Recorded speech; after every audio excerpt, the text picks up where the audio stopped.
Good morning, everyone. I am so happy you're here. You might not be in a few minutes, though, unless you really like scary stories. They're not my favorite.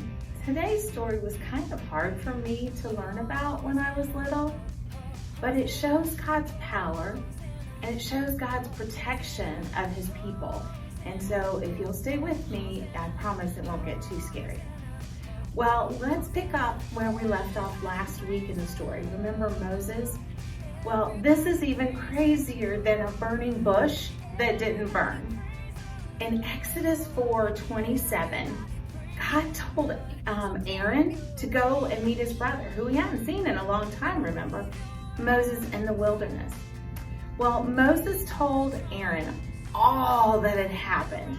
He told him everything that God wanted Aaron to say to the Israelites and to Pharaoh.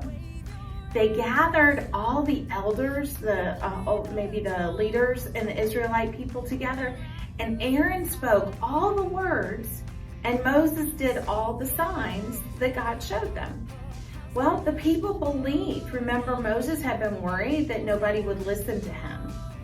Well, in chapter 5, we learn about Moses and Aaron's trip to speak to Pharaoh for the first time. They boldly spoke, saying, "Thus says the Lord, the God of Israel, let my people go." You know, you don't have to be scared or shy when you're doing exactly what God says. Well, Pharaoh was not impressed. He made a huge mistake and said, "Who is this Lord that I should obey his voice? I will not let them go." Not a good idea. Remember, the Israelites, though, did all the work for him. They were building all the buildings, making bricks. They were doing everything in Egypt. And Pharaoh didn't pay them. He had them work as slaves. These are the people they had kind of invited in during the famine to start living there and to have the food they needed. He really was not going to let them go. Well, Moses and Aaron tried again and asked if they could just leave for 3 days to go make a sacrifice to God in the wilderness. I think that would be reasonable. I mean, a 3-day vacation, right? Pharaoh just told them to get back to work.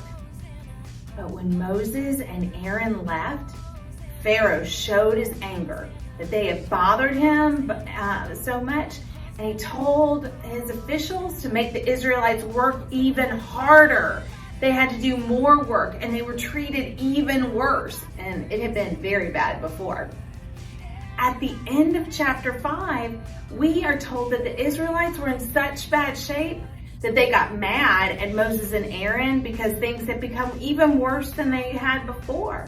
It wasn't fair, and they started wondering if Moses and Aaron had told them the truth. Their faith was just not quite strong enough. God knew everything that was going to happen, but Pharaoh was in for a surprise. Actually, 10 surprises.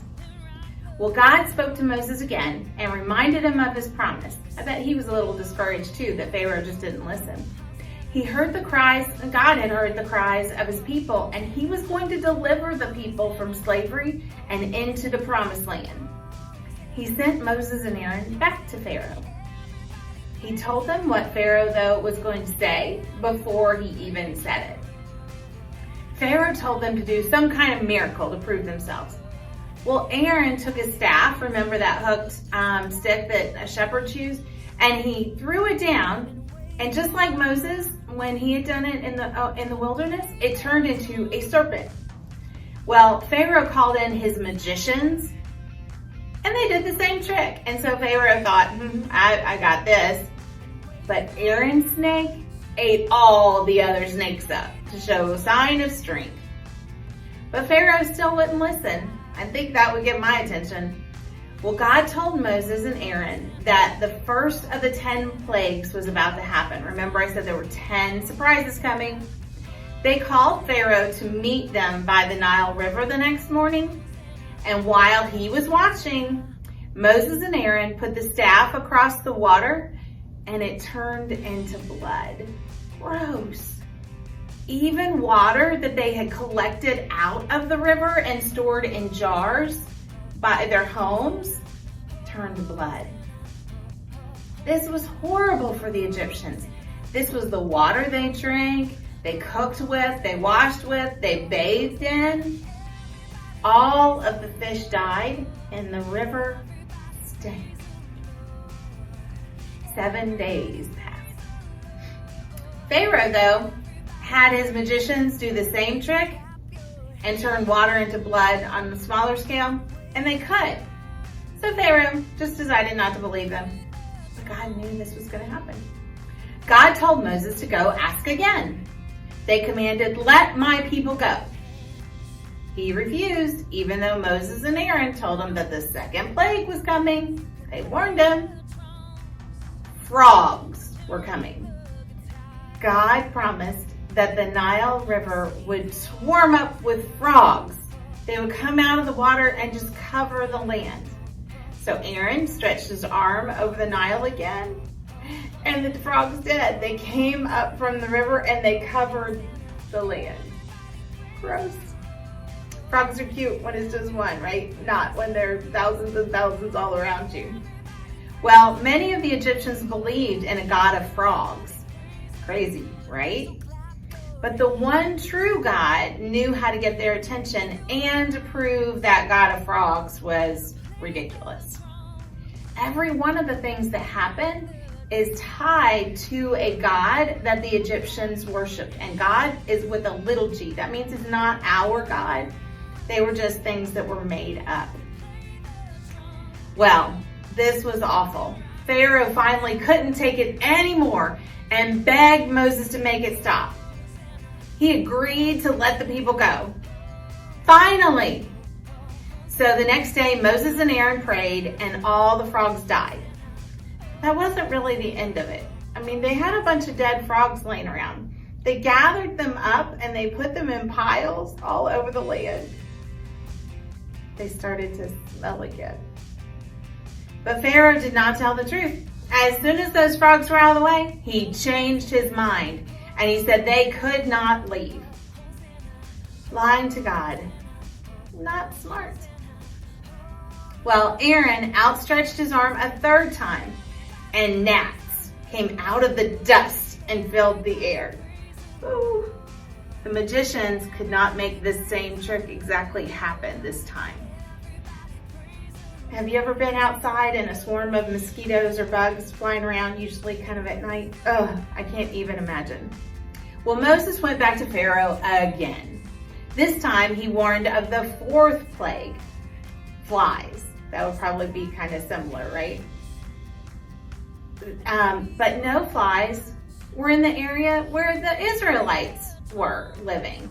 In fact, they were protected from all of these plagues. They had an area where they lived away from the Egyptians and they would just come to work, and none of their area was ever bothered by all of these plagues. Well, swarms and swarms of them surrounded the Egyptians. Gross. Well, Pharaoh was not learning his lesson, and his people were the ones that were hurt. Pharaoh again told Moses to plead for him and that he would let the Israelites go. Do you believe him? Me either. Well, God took away the flies, but Pharaoh changed his mind again. Seriously?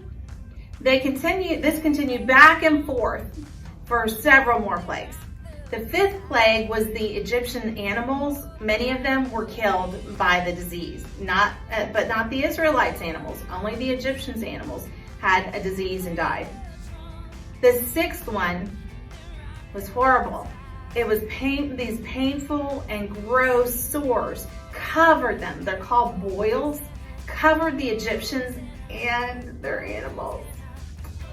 Even the magicians were covered. So that doesn't look good for the magicians, right? If they can't even protect themselves, it was kind of hard for them to do any more tricks right then. The seventh plague was hail. Have you ever been in a hailstorm or seen hail fall in a thunderstorm? These were giant balls of ice falling from the sky. They ended up killing some people, animals, but it also killed some of their plants, their food that they were growing. Awful. You'd think somebody would notice. Well, the eighth plague was another swarm. This time it was locusts. And these are like flying grasshoppers, but they're much different than grasshoppers. They kind of eat everything in sight, and that's exactly what they did. They destroyed everything that was left in the crops. Anything that was still growing after the hail or the bugs had gotten to them that were there before. Well, the ninth plague was darkness. This time, it was completely dark for 3 days. None of the Egyptians could move around at all. They couldn't see anything. Pharaoh tried to trick Moses again and say they could go, but as long as they left their animals behind. But that's not what God had said. When we obey completely and immediately. And so Moses knew that that was not what God wanted him to do. Well, Pharaoh sent them away and told them he never wanted to see them again. Well, God had the worst plague still to go. You'd think this was so horrible already, all that the Egyptian people had to go through. But remember, they had been tormenting the Israelites for years and years and years.